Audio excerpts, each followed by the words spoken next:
إن الحمد لله نحمده ونستعينه ونستغفره ونعوذ بالله من شرور أنفسنا ومن سيئات أعمالنا من يهده الله فلا مضل له ومن يضلله فلا هادي له وأشهد أن لا إله إلا الله وحده لا شريك له وأشهد أن محمدا عبده ورسوله يا أيها الذين آمنوا اتقوا الله حق تقاته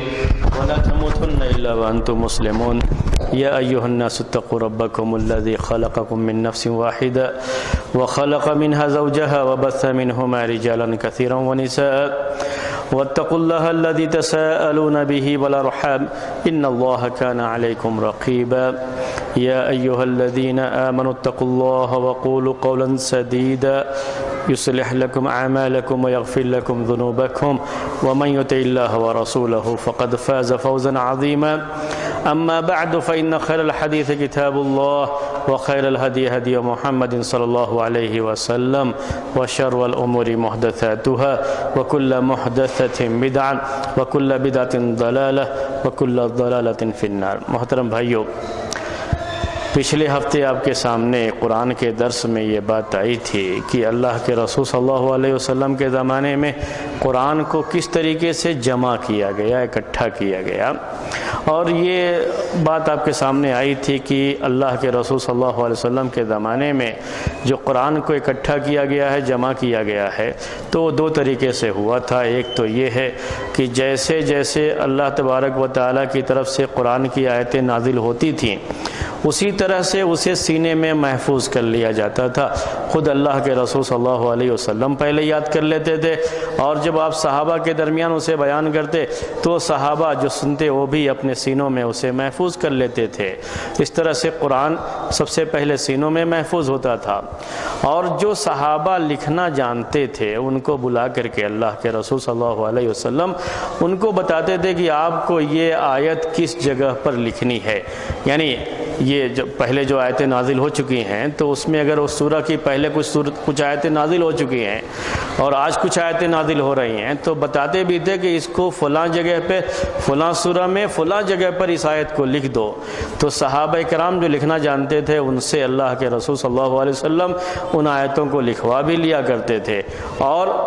عام طریقے سے آپ خود بھی یاد رکھتے تھے اور صحابہ کرام جن کو آپ پیش کرتے تھے وہ بھی یاد رکھتے تھے. تو صحابہ کے دور میں اللہ کے رسول صلی اللہ علیہ وسلم کے دور میں قرآن کو محفوظ کرنے کی یہ دونوں شکلیں تھیں. ایک شکل تھی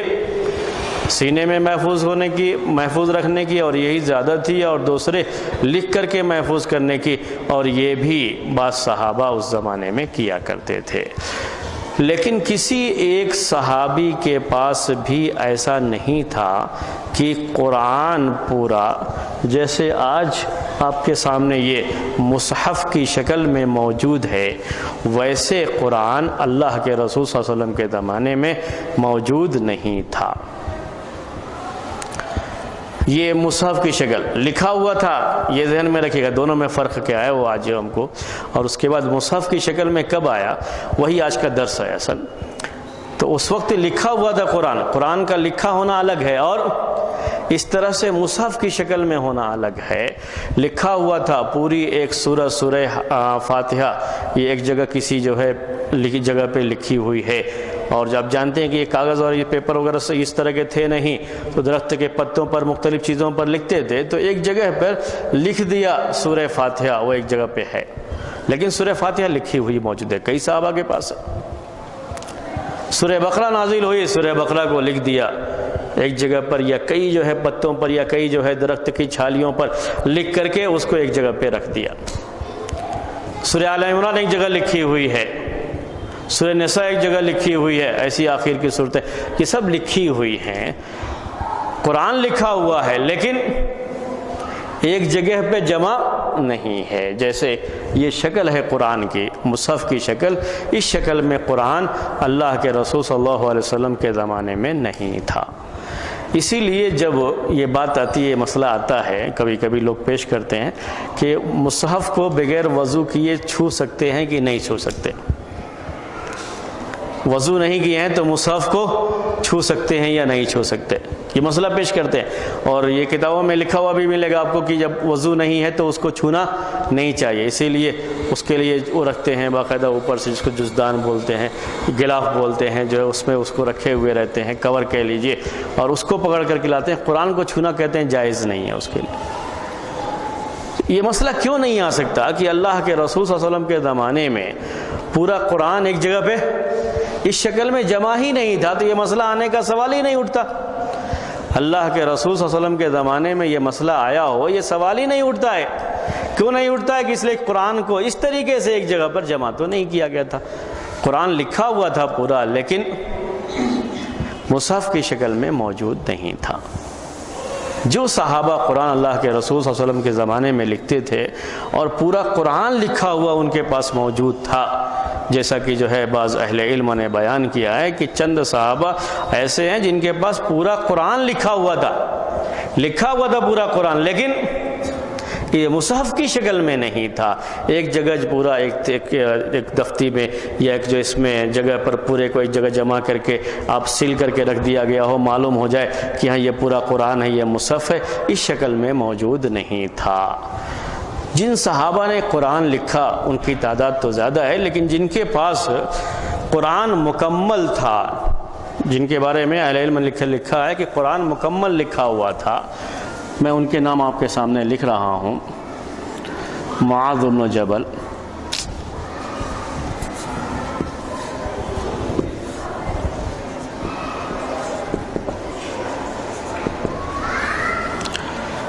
علی بن ابی طالب،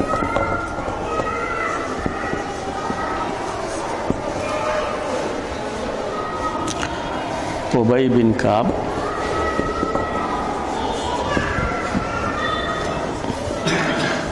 عبداللہ ابن مسعود،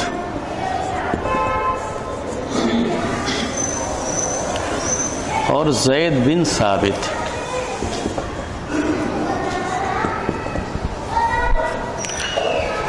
میں نے یہ نام صرف اس لیے لکھا ہے کہ یہ نام آپ کے ذہن میں رہے کہ یہ وہ صحابہ ہیں جن کے پاس قرآن اللہ کے رسول صلی اللہ علیہ وسلم کے زمانے میں لکھا ہوا موجود تھا اور پورا قرآن تھا، ورنہ قرآن کی چند آیتیں یا چند سورتیں یہ تو بہت سارے صحابہ کے پاس لکھا ہوا تھا۔ لیکن جن صحابہ کے پاس پورا قرآن، یہ الگ بات ہے کہ سب ایک جگہ جمع نہیں تھا، الگ کسی جو ہے اس میں سورہ فاتحہ ہے، کسی میں جو ہے سورہ ناس ہے، کسی میں سورہ آل عمران ہے، الگ الگ کر کے، لیکن پورا قرآن لکھا ہوا موجود تھا۔ اور یہ جو 5 نام لکھے ہوئے ہیں، اس میں آخری نام خاص طریقے سے آپ کو اس لیے بھی یاد رکھنا ہے زید بن ثابت رضی اللہ تعالی عنہ کا، کہ زید بن ثابت رضی اللہ تعالی عنہ یہ وہ آخری صحابی ہیں، یہ وہ صحابی ہیں جنہوں نے سب سے آخر میں یہ قرآن اللہ کے رسول صلی اللہ علیہ وسلم کے پاس پیش کیا ہے۔ یعنی اپنا لکھا ہوا پورا قرآن کس کے سامنے پیش کیا ہے؟ اللہ کے رسول صلی اللہ علیہ وسلم کے سامنے پیش کیا۔ یہ آخری ہیں، اس لحاظ سے میں نے ان کو سب سے آخر میں لکھا ہے، ورنہ ان کا حق یہ ہے کہ ان کو پہلے قرآن لکھنے کے تعلق سے ان کا حق کیا ہے کہ ان کو پہلے لکھا جاتا، ان کی اہمیت سب سے زیادہ ہے۔ آگے ابھی بات آپ کے سامنے یہ آئے گی زید بن ثابت رضی اللہ تعالیٰ عنہ کے، لیکن اس لیے میں نے آخر میں لکھا ہے کہ اس سے آپ کو یاد رہے گا کہ اللہ کے رسول صلی اللہ علیہ وسلم کے سامنے لکھا ہوا قرآن، پورا قرآن پیش کرنا یہ زید بن ثابت نے سب سے آخر میں کیا۔ سب لوگوں نے کیا ہے، علی رضی اللہ تعالیٰ عنہ نے پیش کیا ہے، معاذ بن جبل نے پیش کیا ہے، ابی بن کعب نے پیش کیا، عبداللہ بن مسعود نے پیش کیا ہے، اور زید بن ثابت نے سب سے آخر میں پیش کیا۔ یہ اصل میں اس جو لکھا ہوا ان کے پاس ہے اس کی اہمیت کو بتانے کے لیے، اور اس کے اوپر کتنا ٹرسٹ آتا ہے، کتنا اعتماد آتا ہے، اس کو بتانے کے لیے جو ہے یہ چیز ہم نے آپ کے سامنے لکھی ہے، اور خاص طریقے سے زید بن ثابت رضی اللہ تعالیٰ۔ تو یہ 5 صحابہ ہیں جن کے بارے میں یہ ہے کہ یہ لوگ اللہ کے رسول صلی اللہ علیہ وسلم کے زمانے میں قرآن پورا لکھے ہوئے تھے، آپ کی زندگی میں ہی وہ پورا قرآن لکھ لیے تھے، اور بڑا اہتمام کرتے تھے لکھنے کا۔ ورنہ قرآن لکھنے والوں میں امیر معاویہ رضی اللہ تعالیٰ عنہ کا بھی نام ہے، اس کے علاوہ بھی لوگوں کے نام ہیں۔ جن لوگوں کو بلا کر کے اللہ کے رسول صلی اللہ علیہ وسلم قرآن لکھنے کے لیے کہتے تھے کہ اس کو لکھ لو، اس آیت کو فلاں جگہ لکھ لو، ان میں ایک اہم نام امیر معاویہ رضی اللہ تعالیٰ عنہ کا بھی ہے، وہ بھی کاتب وحی ہیں، وحی کے لکھنے والے وہ بھی تھے، وہ بھی لکھتے تھے، لکھنا وہ بھی جانتے تھے۔ لیکن یہ 5 نام خاص طریقے سے بہت اہم ہیں، جن کے بارے میں یہ ہے کہ یہ لوگ پورا قرآن اللہ کے رسول صلی اللہ علیہ وسلم کے زمانے میں لکھے ہوئے تھے۔ اس کے بعد اللہ کے رسول صلی اللہ علیہ وسلم کی وفات ہو گئی، اور قرآن کو مصحف کی شکل میں، جو ہمارے درمیان یہ مصحف موجود ہے ابھی، اس کی شکل میں ایک جگہ جمع نہیں کیا گیا تھا۔ اللہ کے رسول صلی اللہ علیہ وسلم کے زمانے میں ایک جگہ پر مصحف کی شکل میں جمع نہیں کیا گیا تھا۔ یہ بات ہے مصحف کے تعلق سے۔ اب جب مصحف میں جمع نہیں کیا گیا ہے، صحابہ کرام کی ایک بڑی جماعت پورا قرآن یاد رکھے ہوئے ہے، پورا قرآن بعض لوگوں کے پاس لکھا ہوا موجود ہے، لیکن ایک جگہ مصحف کی شکل میں نہیں تھا۔ جب ابوبکر رضی اللہ تعالیٰ عنہ کا دور آیا، اللہ کے رسول صلی اللہ علیہ وسلم کی وفات ہو گئی اور دور ابوبکر رضی اللہ تعالیٰ عنہ کا آیا، تو اس موقع پر یہ معاملہ پیش آیا کہ کافی لوگ مرتد ہو گئے۔ پہلے اسلام قبول کیے تھے، اب اسلام سے پھر گئے، ان کو مرتد ہونا کہتے ہیں، مرتد ہو گئے۔ ارتداد کی ایک ایسی آندھی چلی تھی اس وقت، جو اپنے اندر یعنی بڑا زور کی آندھی آئی، بہت سے لوگوں کو اپنے ساتھ اڑا لے گئی، بہت سے لوگ اس کے زد میں آ گئے، بہت سے لوگ اس کی زد میں آنے کی وجہ سے مرتد ہو گئے۔ اب معاملہ یہ آیا کہ اللہ کے رسول صلی اللہ علیہ وسلم جو دین چھوڑ کر کے گئے تھے، اور ابوبکر رضی اللہ تعالیٰ عنہ خلیفہ بن کر کے امت کی ذمہ داری ان کے اوپر آئی تھی، اب لوگوں کو اس دین پر باقی رکھنا تھا، اور ایسے لوگوں سے مقابلہ بھی کرنا تھا جو لوگ ارتداد کی آندھی میں بہہ رہے تھے، اور ارتداد یعنی مرتد ہو رہے تھے، ان سے مقابلہ بھی کرنا تھا، ان کو چھوڑنا نہیں تھا۔ تو ابوبکر رضی اللہ تعالیٰ عنہ نے ان سے مقابلے کے لیے کافی بڑی فوج بنائی اور اسے بھیجا مقابلے کے لیے۔ انہی مقابلوں میں ایک جنگ ہوئی، اس جنگ کو جنگ یمامہ کہتے ہیں۔ حرب کو حرب الیمامہ عربی میں، اردو میں ہم کہتے ہیں جنگ یمامہ۔ یمامہ جگہ کا نام ہے، اور اسی لحاظ سے یمامہ یہ جگہ کا نام ہے، اور اس جگہ کے لحاظ سے اس جنگ کا نام جنگ یمامہ رکھا گیا ہے۔ جیسے آپ جانتے ہیں، آپ کہتے ہیں کہ غزوہ بدر، غزوہ احد، جنگ تبوک یا غزوہ تبوک، یہ جتنے بھی نام ہیں، چاہے بدر ہو، احد ہو، تبوک ہو، سارے جنگوں کے نام عام طریقے سے جگہ پر ہی رکھے گئے ہیں۔ تو بدر کی جگہ پہ لڑائی ہوئی تو اس کو غزوہ بدر کہتے ہیں، احد پہاڑی کے پاس لڑائی ہوئی تو اس کو غزوہ احد کہتے ہیں، تبوک کی جگہ میں لڑائی ہوئی تو اس کو جنگ تبوک کہتے ہیں یا غزوہ تبوک کہتے ہیں۔ ہندوستان میں پانی پت میں لڑائی ہوئی تو اس کو کہتے ہیں پانی پت کی لڑائی۔ تو جگہ کے لحاظ سے وہ نام رکھتے ہیں اس کا، کہ اس جگہ کی لڑائی خلیج کی حرب الخلیج کہتے ہیں یا عظمت الخلیج کہتے ہیں، جو یہ اس میں عراق کے اس میں جو مسئلہ پیش آیا تھا، ہاں گلف وار، تو اس کے لحاظ سے وہ نام جو ہے استعمال کرتے ہیں۔ یمامہ، جنگ یمامہ کیوں کہتے ہیں؟ یمامہ جگہ ہے، اس کے لحاظ سے اس کو جنگ یمامہ کہتے ہیں۔ اس میں جن صحابہ نے شرکت کی تھی جنگ میں، ان میں ایک بڑی تعداد قراء کی بھی تھی، یعنی قرآن کو اچھا پڑھنے والے اور قرآن کو یاد رکھنے والے صحابہ۔ ویسے تو بہت سارے صحابہ کو قرآن یاد تھا، لیکن ان کی ایک بڑی تعداد اس جنگ میں شریک ہوئی، اور شریک ہونے والوں میں سے 70 لوگ ان میں سے شہید ہو گئے۔ جو قراء کہلاتے تھے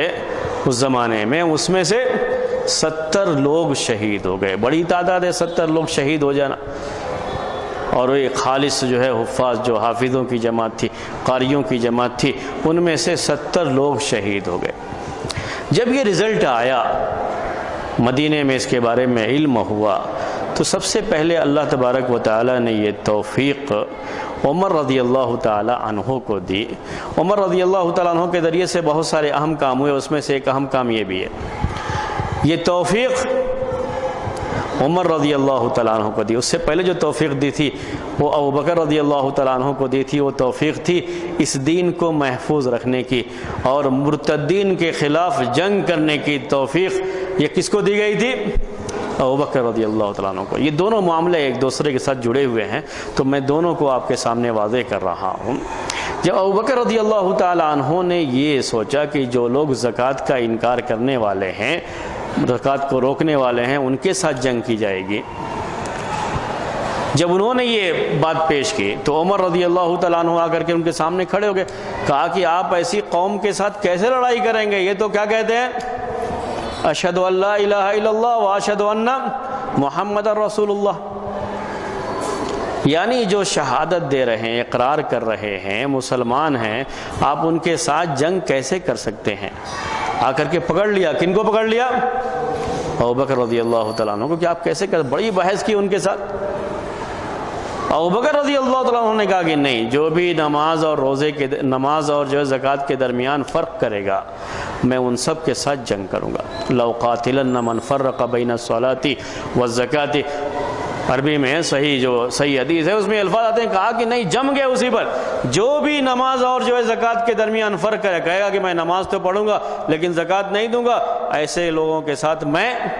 جنگ کروں گا، میں ان کو چھوڑوں گا نہیں۔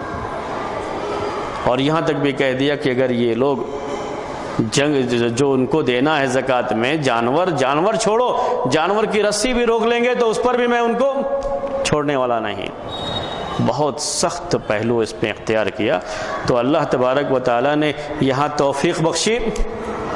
ابوبکر رضی اللہ تعالیٰ کو، ورنہ عمر جیسا آدمی بھی یہاں پر نرم پڑ گیا تھا کہ ان کے ساتھ جو ہے جنگ نہ کی جائے، لیکن وہ سخت ہو گئے اور اس طرح سے دین کو انہوں نے محفوظ رکھا، بہت سخت، جبکہ عام طریقے سے ان کے بارے میں مشہور یہ ہے کہ بڑے نرم دل تھے، لیکن دین کے معاملے میں انہوں نے وہ سختی دکھائی تھی اس موقع پر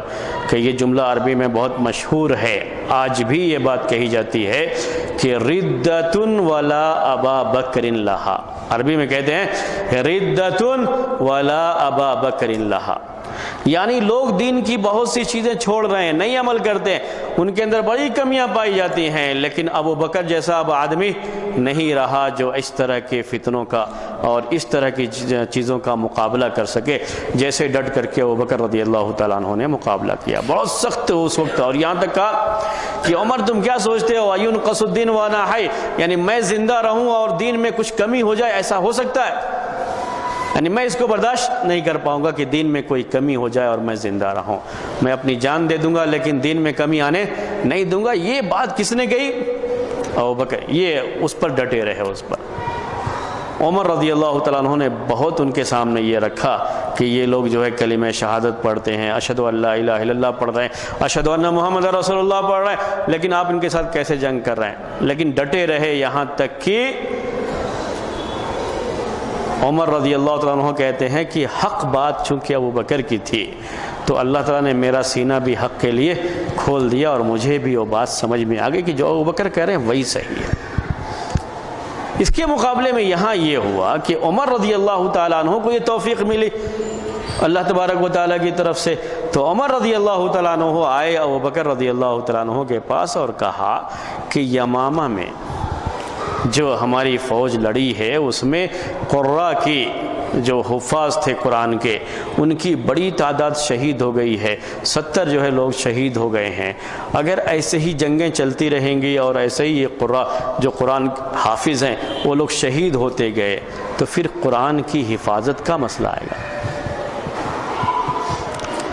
قرآن کا مسئلہ آئے گا۔ قرآن محفوظ تھا اللہ کے رسول صلی اللہ علیہ وسلم کے زمانے میں، سینوں میں بھی اور لکھ کر کے بھی، لیکن ایک جگہ پر جمع نہیں کیا گیا تھا، جیسے یہ مصحف کی شکل ہے اس شکل میں جمع نہیں کیا گیا تھا۔ تو عمر رضی اللہ تعالیٰ عنہ نے آ کر کے یہ سجھاؤ دیا ابوبکر رضی اللہ تعالیٰ عنہ کو کہ کیوں نہ ایسا کیا جائے کہ پورے قرآن کو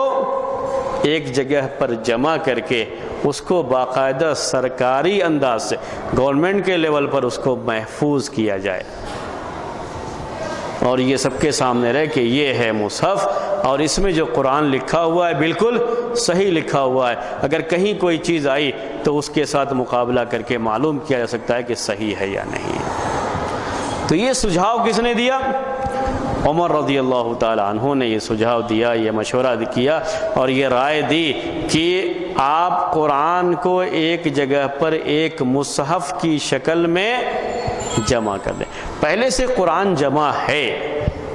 پورا لکھا بھی گیا ہے، لیکن ایک جگہ پر جیسے ابھی یہ مصحف کی شکل ہے، اس شکل میں اللہ کے رسول صلی اللہ علیہ وسلم کے زمانے میں نہیں ہے۔ عمر رضی اللہ تعالیٰ عنہ نے جب یہ بات کہی تو ابو بکر رضی اللہ تعالی عنہ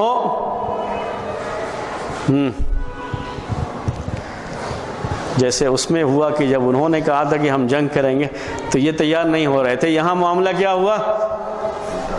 الٹا ہوا، یہ پیش کر رہے ہیں کہ ایک جگہ جمع کرنا ہے۔ ابو بکر رضی اللہ تعالیٰ عنہ کہہ رہے ہیں کہ میں وہ کام کیسے کر سکتا ہوں جو اللہ کے رسول صلی اللہ علیہ وسلم نے نہیں کیا۔ یعنی قرآن کو ایک مصحف کی شکل میں جمع کرنا، جب یہ کام اللہ کے رسول صلی اللہ علیہ وسلم نے نہیں کیا ہے تو میں کیسے کر سکتا ہوں؟ یہ آپ نے اپنی زندگی میں یہ کام نہیں کیا تو میں یہ کام کیسے کر سکتا ہوں؟ اس میں آپ کو یہ بھی اندازہ ہو رہا ہوگا کہ صحابہ کرام کا جو جذبہ اطاعت ہے، یعنی اللہ کے رسول صلی اللہ علیہ وسلم کا جو لایا ہوا دین ہے اس دین پر ہی عمل کیا جائے، اور اسی پر جو تھا آپ کے زمانے میں اسی پر عمل کیا جائے، اس میں کچھ بھی زیادتی نہ کی جائے۔ وہ جذبہ کتنا زیادہ تھا کہ ابو بکر رضی اللہ تعالی عنہ یہ محسوس کرنے کے باوجود بھی کہ اس کی اہمیت ہے، 70 قرہ ایک جگہ پر شہید ہو گئے ہیں اور آئندہ بھی اس طرح کی صورتحال پیش آ سکتی ہے، لیکن چونکہ اللہ کے رسول صلی اللہ علیہ وسلم نے نہیں کیا ہے یہ کام، تو انہوں نے کہا کہ میں وہ کام کیسے کر سکتا ہوں۔ یہ کام کرنے سے انہوں نے منع کیا۔ اس کے بعد ابھی وہ آگے کے کیا اس میں مسئلہ ہے وہ ابھی آؤں گا اس پر، لیکن جب دونوں آپس میں اتفاق کر لیتے ہیں تو پھر زید بن ثابت رضی اللہ تعالیٰ عنہ کو بلاتے ہیں، یہی ہیں آخر میں جو میں نے آپ سے کہا تھا کہ ان کی اہمیت زیادہ ہے۔ زید بن ثابت رضی اللہ تعالیٰ عنہ کو بلاتے ہیں پھر، اور ان کو بلا کر کے جب یہ بات کہتے ہیں کہ آپ قرآن کو ایک جگہ جمع کیجئے، ایک مصحف کی شکل میں جمع کیجئے، انہی کو یہ ذمہ داری دی گئی تھی، اور بھی دوسرے لوگ ہیں جو ان کی مدد کریں گے، لیکن اس پورے پروجیکٹ کی کہیے کہ ذمہ داری کس کو دی گئی؟ زید بن ثابت رضی اللہ تعالیٰ عنہ کو دی گئی۔ تو آتے ہی جب ان سے یہ کہا گیا جملہ کہ آپ قرآن کو ایک جگہ پر ایک مصحف کی شکل میں جمع کیجئے، تو انہوں نے بھی سیم وہی بات کہی جو بات ابو بکر رضی اللہ تعالیٰ عنہ نے کہی تھی۔ میں اصل وہی کہنا چاہ رہا تھا اس سے، انہوں نے بھی پہلے وہی بات کہی کہ وہ کام کیسے کر سکتے ہیں جو اللہ کے رسول صلی اللہ علیہ وسلم نے نہیں کیا، جس سے ہمیں یہ لگتا ہے کہ اس لیے آپ کو جو ہے ہم نے آپ کا انتخاب کیا۔ سب سے پہلے کیا ہیں آپ؟ جوان ہیں۔ اس کے بعد کا عاقل، آپ ہاں عقل مند ہے، ورنہ عام طریقے سے جوان جو ہوتے ہیں وہ زیادہ جذباتی ہو جاتے ہیں۔ یہ دوسرا مسئلہ ہے یہ کہ جوان کا انتخاب کریں تو جوان بھی کیسا جوان ہونا چاہیے؟ ذرا اس کے اندر سنجیدگی ہو، سینسیٹیو جسے بولتے ہیں، ویسا جو ہے ذرا سنجیدہ قسم کا ہو، اور بہت جلدی جذبات کے پیچھے بھاگنے والا نہ ہو، یہ ہے، یہ کرنا ہے، ایسا ہونا ہے، اور اس میں آدمی مصلحت کو نہیں سمجھ پاتا ہے کبھی کبھی، تو ایسی کوئی شکل نہ ہونے پائے۔ تو یہ کہا انک شاب عاقل۔ دوسری بات کیا ہے؟ عقل بھی رکھتے ہو، ایسے نوجوان ہو جو عقل بھی رکھتے ہو، جذبات کے پیچھے نہیں بھاگو گے، اپنی عقل سے بھی کام لوگے۔ اور تیسری بات کہی لا نتہمک، لا نتہمک، آپ پر ہم پورا بھروسہ کرتے ہیں، ٹرسٹ کرنا جسے، ہم آپ کے تعلق سے بالکل مطمئن ہیں کہ آپ کوئی ایسی چیز نہیں لکھیں گے جو قرآن میں ثابت نہ ہو۔ پوری امانت داری، آپ کی امانت داری کے تعلق سے ہمیں پورا اطمینان بھی ہے۔ تو 3 چیزیں ہو گئی، ایک شاب، دوسرے عاقل، تیسرے لا نتہم کا پورا اطمینان ہے آپ کی امانت داری پر، ہلکا سا بھی ہمیں کوئی شبہ آپ کے تعلق سے نہیں ہے۔ کبھی بھی کسی کو کام پہ رکھنا ہو تو آپ کو بھی یہ کام آئے گا، اس لیے میں نے آپ کو جو ہے یہ بتایا کہ اس کا خیال رکھیں کہ پہلی چیز کیا ہے، شاب عاقل، اور تیسرا کیا ہے، لا نتہم کا، ہمیں آپ کے اوپر پورا اعتماد ہے۔ کسی بھی جگہ اور کسی سے کام لینے کے لیے بھی یہ بڑی اہم چیزیں ہیں، اس کا خیال نہیں کر پاتے ہیں کبھی کبھی، یہ بڑی اہم چیزیں۔ جب آپ کسی سے کام لینا چاہتے ہیں، اس کو کسی کام کے لیے آپ نے منتخب کیا، چوز کیا ہے، تو ضروری ہوتا ہے کہ آپ یہ چیزیں دیکھیں اس کے انتخاب کے وقت میں، اس کو متعین کرنے کے وقت میں، لیکن جب آپ نے کیا ہے تو اس پر ٹرسٹ کرنا ضروری ہوتا ہے۔ آپ اس پر بھروسہ کریں تھوڑا کہ جو ہے اب وہ بالکل اس سے بے اطمینانی یا بد اعتمادی نہ کریں اس کے اوپر، تھوڑا بھی جو ہے اس کی بے ایمانی یا اس طرح کا کوئی شبہ ہو تو یہ غلط ہو جاتا ہے۔ آپ پہلے ہی اس چیز کو دیکھیں کہ ہمیں آپ کے اوپر پورا کیا ہے، اطمینان ہے۔ چوتھی چیز فرمائی اس میں، وَقَدْ كُنْتَ تَكْتُبُ الْوَحْيَ لرسول اللہ صلی اللہ علیہ وسلم، آپ اللہ کے رسول صلی اللہ علیہ وسلم کے لیے وحی لکھتے تھے۔ یہ چوتھی چیز ہے، آپ وحی لکھتے تھے۔ کتنی چیزیں دیکھی اس میں، 4 چیزیں۔ ایک تو جوان تھے، عقل مند تھے، مکمل طریقے سے ان کے اوپر اطمینان تھا، کسی طرح کوئی شبہ نہیں تھا، اور چوتھے وہی لکھا کرتے تھے، اور وہی کام کرنا بھی ہے۔ یعنی جس کام کے لیے ہم آپ کو رکھ رہے ہیں، پہلے سے آپ کو اس کے بارے میں کیا ہے، تجربہ بھی ہے، کوئی نئی چیز آپ کے لیے نہیں ہے۔ یہ 4 چیزیں دیکھی اور کہا کہ اسی لیے آپ کا انتخاب کیا گیا اور ہم نے آپ کو یہاں اس کام کے لیے متعین کیا۔ اور دوسرے بھی لوگ ہوں گے، لیکن ان کی حیثیت کس کی ہوگی، ایک ٹیم لیڈر جو ہوتا ہے اس کی حیثیت سے جو ہے ان کو ابوبکر رضی اللہ تعالیٰ عنہ نے وہاں پہ منتخب کر دیا۔ اس کے بعد جب ان کا انتخاب ہو گیا تو آپ کیا سمجھتے ہیں کہ بہت خوش ہوئے ہوں گے؟